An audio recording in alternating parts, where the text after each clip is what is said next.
buenas tardes y bienvenidos al termómetro. Estamos a la 1:01 de la tarde, o ya se ha vuelto a adelantar. No, ahora acabamos de cumplir ese minuto aquí en Informa Radio, en el termómetro, en edatv.news. Tenemos al otro lado del teléfono ya a Martín Inestrillas, buen compañero, buen profesional, cañero, donde los haya, de la tertulia de los lunes de En la Boca del Lobo, y yo creo que eres el mejor invitado, Martín, para poder comentar contigo la última hora, que no sé si la sabes, con respecto a la figura de Santos Cerdán y su imputación.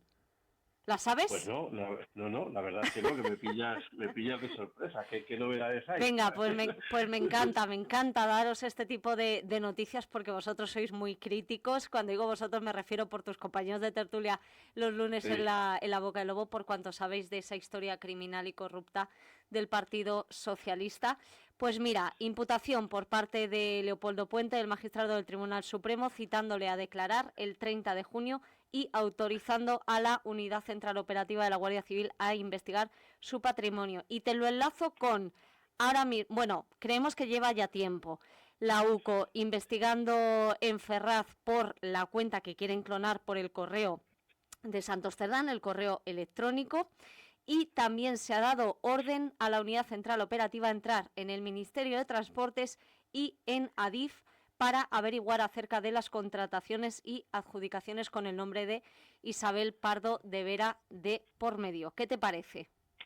Pues esta es la parte la parte que más me interesa, la última, ¿no? Porque la primera era la consecuencia Sí. lógica de todo lo que estábamos viviendo. O sea, estábamos pendientes de que entregara, como había prometido por Calimero, que entregara su acta para perder el aforamiento, y como lo ha hecho, como finalmente ha sido visto obligado a hacerlo, pues evidentemente el juez ya tenía expedito el camino para hacer lo que era lógico, que era procesarlo por todo lo que es obvio, o bueno, o aparentemente hay suficientes indicios probatorios como para considerarle lo que todos sabemos que es desde hace algún rato ya, ¿no? Pues un corrupto y un criminal de guante blanco en la organización. Ahora, lo que sí que llama más la atención, no llama la atención, sino que digamos que es más grave o alcanza más lejos los tentáculos, es eso de Pardo de Vera, eso que su hermana pretendió defender en algunas tertulias Sí. a fuego, insultaba y señalaba a todo el mundo porque no le quería permitir a nadie que introdujesen el nombre de su hermana. Entonces estas cosas, bueno, pues al final, como que había esperar, esto es una trama larga, es una trama que puede alcanzar al orangután de Valladolid, al de Pucela, porque al final Transportes lo ha heredado también otro personaje de mucho cuidado.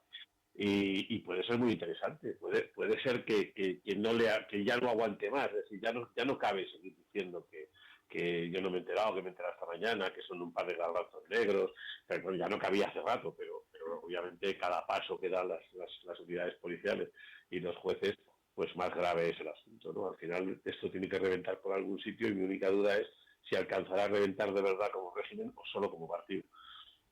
Y mientras tanto, Pedro Sánchez, reunido en la Moncloa, no sabemos si de urgencia o no, porque hay unas versiones que dicen que es de urgencia, hay otras versiones que dicen que estaba en el programa normal de las reuniones que tenía que mantener con el presidente de la Generalitat de Cataluña, con Salvador Illa. Pero ya te digo, lo de que algunos medios hayan publicado también de urgencia, y dicen, me escama también esta parte, también con averiguaciones importantes con respecto a movimientos irregulares en pandemia con respecto a Salvador Illa. Sí, sí, claro, hay mucha mascarilla de por medio, hay Pero mucho negocio de mucha. mascarilla de por medio.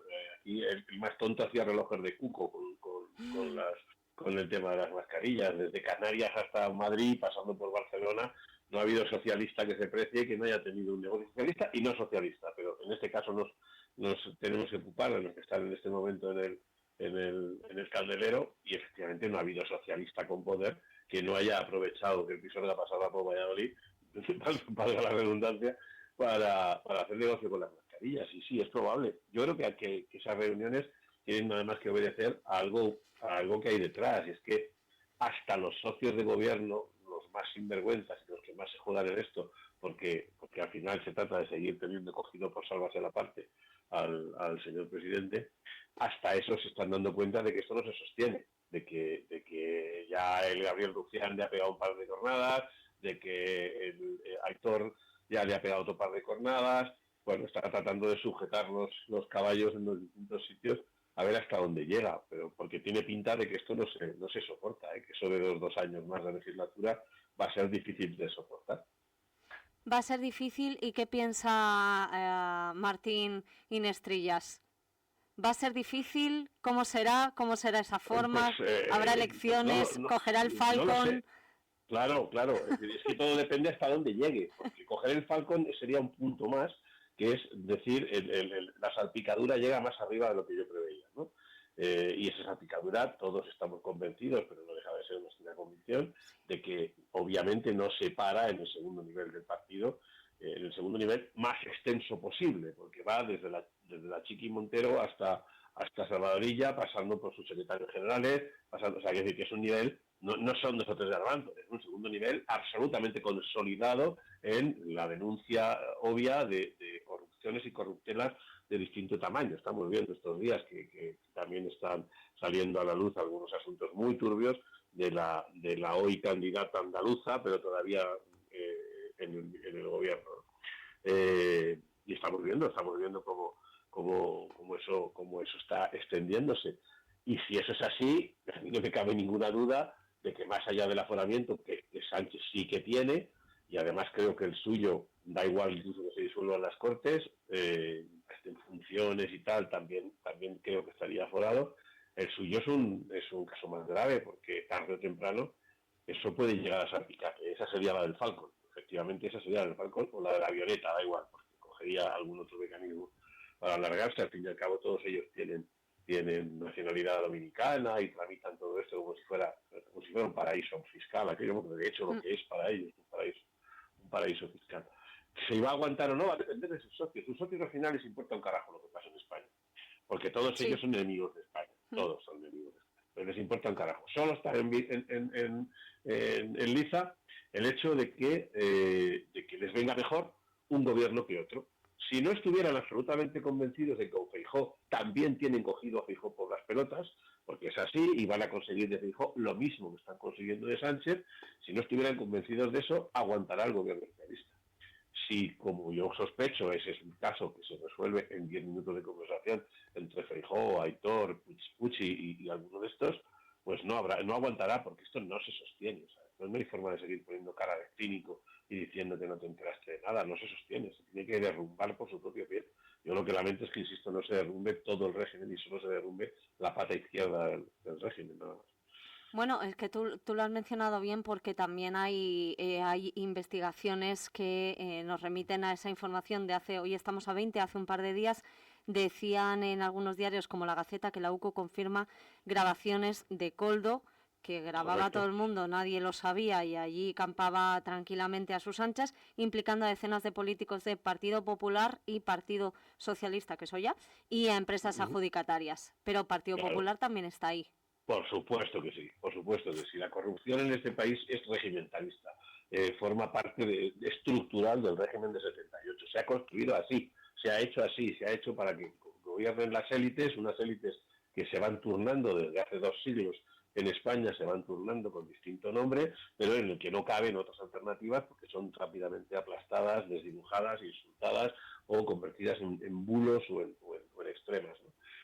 Pero es así, es una corrupción sistémica, es una corrupción que alcanza a todo el régimen y a sus 2 patas más importantes. Tanto es así que en algunos lugares como Europa, donde no hace falta ponerse tanta careta, pues como ya sabemos, gobiernan juntos, forman parte de la misma mayoría y toman decisiones al unísono sin ningún tipo de rubor, hasta el punto de que lo hacen a las órdenes de alguien como Ursula von der Leyen, que también es una corrupta, que también está procesada, que también tiene condenas por corrupción, casualmente en relación con los laboratorios farmacéuticos y las puñeteras mascarillas y los puñeteros contratos de vacunas. Siempre el mismo negocio, siempre la misma historia, efectivamente.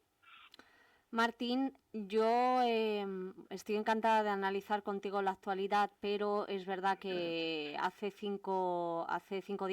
3 días, yo daba un titular una mención muy especial junto a José Luis Barceló en La Boca del Lobo, que era que se cumplían 40 años del asesinato de tu padre, del comandante de infantería Ricardo Sáenz de Inestrillas Martínez, a manos de la banda terrorista ETA, cuyos herederos pues están hoy como parte de esa coalición maldita, Frankenstein, como se la quiera llamar, junto a Pedro Sánchez, y le asesinaban a 5 días de unas elecciones donde, sorpresa, Felipe González pues tenía o volvía a coger ese mandato del gobierno de España, le rendíamos un homenaje muy especial por cuanto nos corresponde a tu figura como compañero, como colaborador que tantos años llevas con Javier García Isaac, y además por ser un hombre de una trayectoria ejemplar, que se le ha tachado de muchas cuestiones, y no sé, me gustaría que tú también tuvieras unas palabras con respecto, no sé si el asesinato como tal, de la trayectoria de tu padre, que sin duda sería sobre lo que hay que hablar, y qué vamos a decir, ¿no?, de estos viles y de estos detestables seres que llevaron a cabo este atentado. Pues desgraciadamente también forma parte de alguna manera de lo que veníamos hablando, ¿no?, de un problema estructural de este régimen que se sustentó precisamente en sus dos patas principales, en una supuesta hegemonía cultural, política y moral de la izquierda, y en su terrorismo permanente aplicado siempre en sus distintas fases, bien en manos de terroristas como ETA, bien en manos de un Estado incapaz de acabar con ello, jugando con ello, creando alternativas, como era la alternativa del GAL, que era igual de criminal, por tanto que tenían todas las herramientas para evitarlo, y sin embargo preferían la lucha negra, la lucha oscura, la lucha en la que cabían todas estas triquiñuelas, en las que podías pagar a mercenarios y quedarte de paso con una parte de lo que hubieran cobrado esos mercenarios, que al final de esto se trataba en todos los casos. Sí, se cumplieron 39, no 39, 40, sí. años. 40 Sí. sería el año que viene, perdona. Eso es, el año que viene hace 40, del 86. Años del asesinato a manos de miserables, que los únicos que han pagado son los que ya han muerto, porque algunos, gracias a Dios, han terminado pudriéndose en su propia bilis y muriendo, pero otros no, otros están en libertad, otros han salido y siguen viviendo, algunos apenas pagaron ningún tipo de peaje, como los considerados arrepentidos, ¿no?, con jueces del estilo de Baltasar Garzón y otros que valoraron la figura del arrepentido para terminar concediendo beneficios penitenciarios para que un tipo como Suárez de Gamboa pues haya pagado apenas un cuarto de hora por sus miserables crímenes.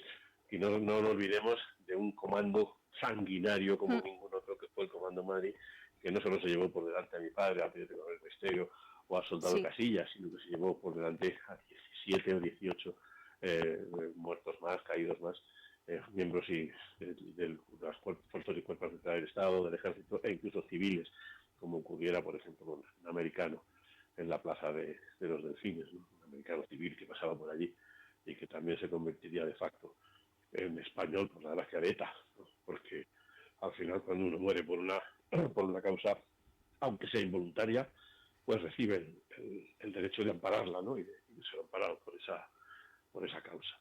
Y sí, han pasado 39 años en los que apenas ha cambiado nada, en los que tenemos que seguir viendo cómo los que legislan hoy, los que se sientan hoy, los que deciden hoy hasta dónde llega la ley de memoria democrática, a quién incumbe, de quién se puede hablar, de quién no se puede hablar, quién legisla, quién maneja. Es que eso es obra suya, Martín.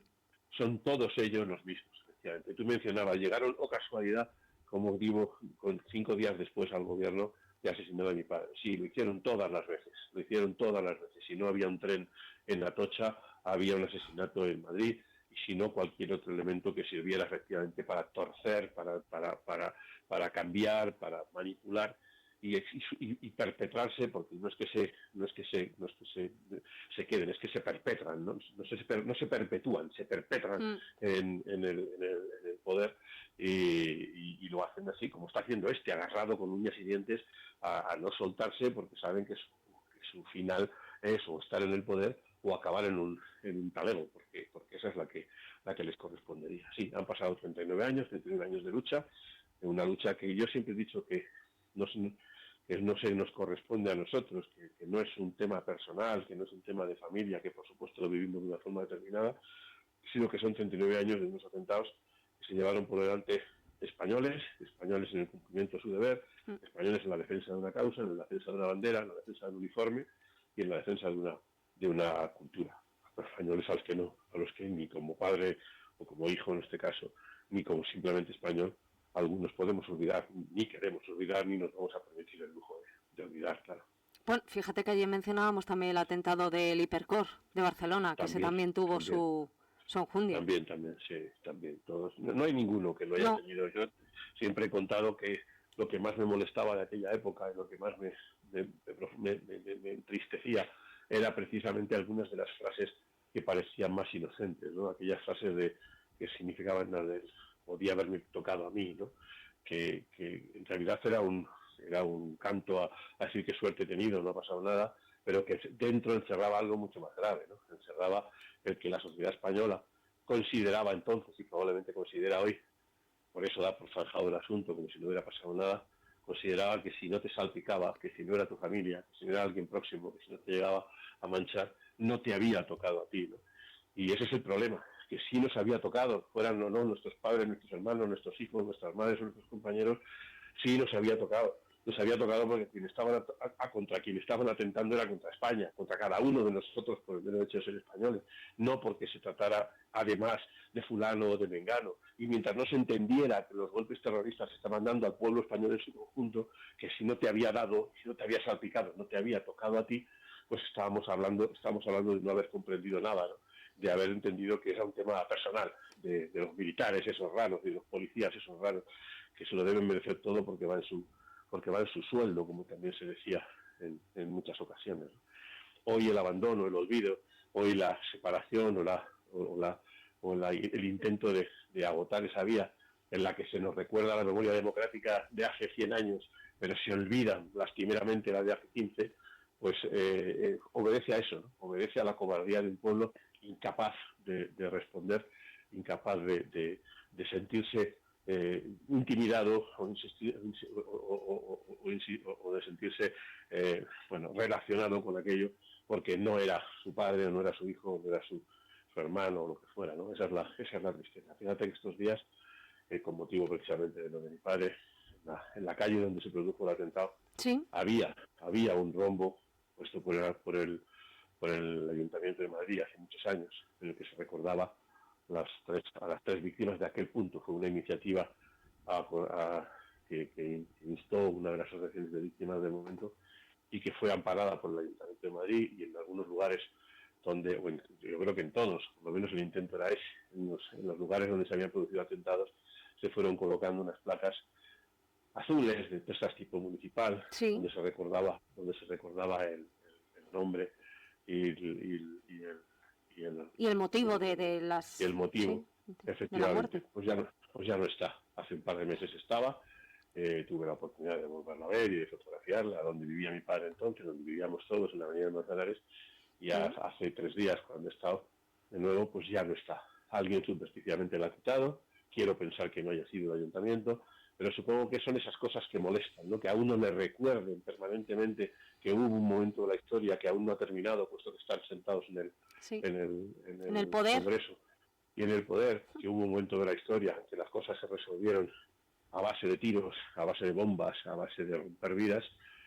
No quieren que se les recuerde, no quieren tener lo que sobrevivir, que vivir, porque les es más cómodo vivir en esta sociedad hedonista en la que es preferible hablar del franquismo y de los crímenes de no sé quién antes que los propios, los de aquí, los de casa y los que tenemos sentados en el Congreso.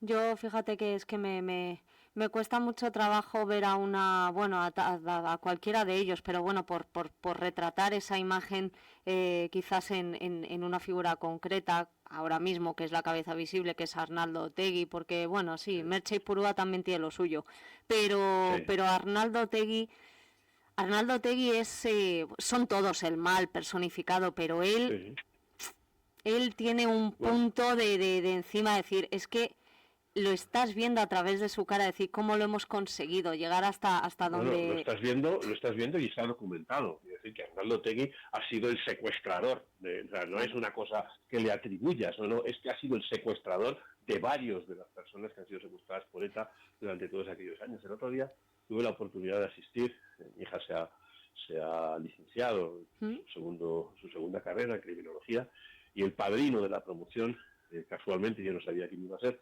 había sido Javier Rupérez, el que fuera ministro de la UCD, Sí. y bueno, un gran jurista y un personaje vinculado siempre a la democracia cristiana y al liberalismo y tal, bueno, de la derecha más convencional del Partido Popular, de la Alianza Popular. Luego estuvo en aquellas alianzas del Centro Democrático y de todas ¿Secuestrado? aquellas cosas. Bueno, no, este fue secuestrado, efectivamente. Él Claro. fue secuestrado. Bueno, él tiene un libro, Javier Rupérez tiene un libro, que ya es muy mayor, pero aquel libro lo decía claramente, lo decía y lo sigue diciendo, lo puedes buscar en internet en cualquier momento. Yo sé quién me secuestró porque lo vi a Arnaldo Otegi. Y ahí está, liderando con toda tranquilidad, con toda impunidad, sin ningún tipo de problema. No era su único secuestro, ¿eh? Este era de los primeros, porque lo de Rupérez es en los años 80. Pero era de los primeros, y ahí está, no pasa nada, ahí está sentado, liderando la izquierda Berchale, lo que ellos llaman la izquierda patriótica, porque Berchale significa patriota para más INRI y para más escarnio, ¿no? Que hayamos concebido en el uso de la palabra, pues argumentos como ese, que a Berchale sea como se les llame, cuando lo que significa Berchale es patriota, ¿no? Es patriota a las narices, ¿no? Asesino miserable, secuestrador miserable, canalla miserable, sentado en el Parlamento, sentado en las instituciones vascas y liderando precisamente eso que ellos ya dan por concluido o por terminado, que es prácticamente la independencia de lo que llaman Euskadi, ¿no? Y ahí siguen con sus Sí, homenajes y con sus, bueno, que vamos a decir de todas las informaciones que vemos a diario, Martín, de sí, escarcelaciones, de rebajas de condena, de acercamientos, de todo lo que queramos. Tienen la batuta cogida. sí, tienen todo Está. el poder, sobre todo porque luego hay miserables como Sánchez, y no te quepa ninguna duda que como Feijóo con posterioridad, o como el propio Aznar en su momento, que las concesiones que haya que hacer para mantenerse en el poder, no hay ningún problema.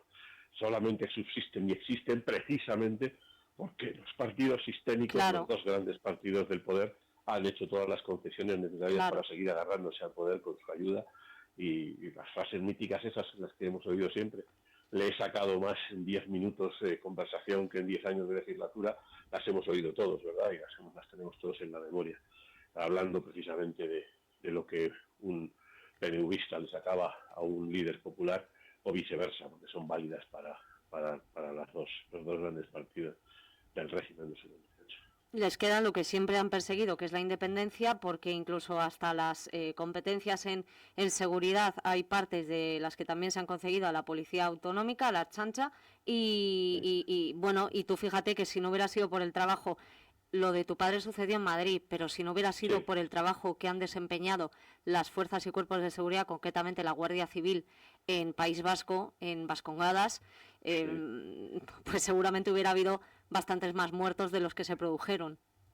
Sí, y eso que en medio tuvimos que sufrir cosas como las de Pérez Rubalcaba dando chivatazos, ¿no? Y Claro. evitando algunas otras detenciones. Yo he conocido policías y guardias auténticamente desquiciados y desesperados porque después de haber pasado media vida en persecución concreta de elementos concretos, cuando llegaba el momento de detener y estaban convencidos de que iban a culminar su gran obra de años de perseguir a un hijo de perra, pues recibían una orden y decían, no, hay que dejarlo pasar, este no es el momento, ahora no se puede. Y terminaban medio locos diciendo, pero ¿cómo que no se puede? Hemos visto caer compañeros, hemos dejado que ocurriera porque nos hemos infiltrado, hemos tenido que actuar como ellos para poder llegar a este momento, y cuando llega el momento No nos dais una puedes. orden de que no es el momento porque estábamos en plena negociación de Argel, en plena negociación de Dominicana, en plena negociación de Venezuela, en cualquiera de las muchas que han tenido los diversos gobiernos del régimen con la banda criminal, que ahí sigue, como éxito rotundo, pues sentada en el Parlamento. Hace unos días veíamos como el ultimátum que le da Esquerra Republicana, siempre me llama Esquerra Republicana, a Sánchez, para sostener su Frankenstein, era la hacienda catalana con fecha 1 de enero de 2026, que es el último paso. Ya no queda nada más, han roto todo lo demás, han roto la caja única, han roto la seguridad social, se han quedado con el control de puertos, se han quedado con las policías, se han quedado con los sistemas de fronteras, se han quedado con absolutamente todo, como si de verdad fueran un país todavía adscrito a otro al que les importa un carajo. Vienen aquí solamente a dar por saco en un congreso en el que les importa un huevo, solo quieren imponer sus criterios. Bueno, aún les quedan 2 o 3 pasos, pero los tienen clarísimos. Ahí están diciendo, si quieres sostenerte, el 1 de enero quiero la hacienda catalana. Y detrás de la catalana van los más listos, que son los de negocios vascos, que hacen exactamente lo mismo, pero con menos ruido, exactamente igual. Pues Martín, yo te agradezco mucho que hayas accedido a comentar pues este episodio de tu vida que jamás se hubiera producido y ojalá pudiéramos contar todavía con la presencia de tu padre, de Ricardo, pero sabemos que está dando fuerza junto con otras personas que han marcado un gran paso por la historia militar de nuestro país. Nosotros los falangistas, y mi padre además de militar era falangista, sabemos que tenemos un lugar en los luceros, que en ese lucero se hace guardia, y desde esa guardia se nos ampara y se nos protege, así que sí, seguro que sí. Seguro, y te lo vamos a decir en persona el lunes, en la Boca del Lobo, que ya sabes que ya tenéis al capitán de la nave liderando la tertulia. Sí, señora. Martín Estrillas, que te mando un fuerte abrazo, que es un honor contar con tu presencia, con tu colaboración, con tu profesionalidad y con tu buen manejo sobre el agua. Muchas gracias. Un beso grande. Otro para ti. Nos vemos el lunes, Martín. Gracias. Venga.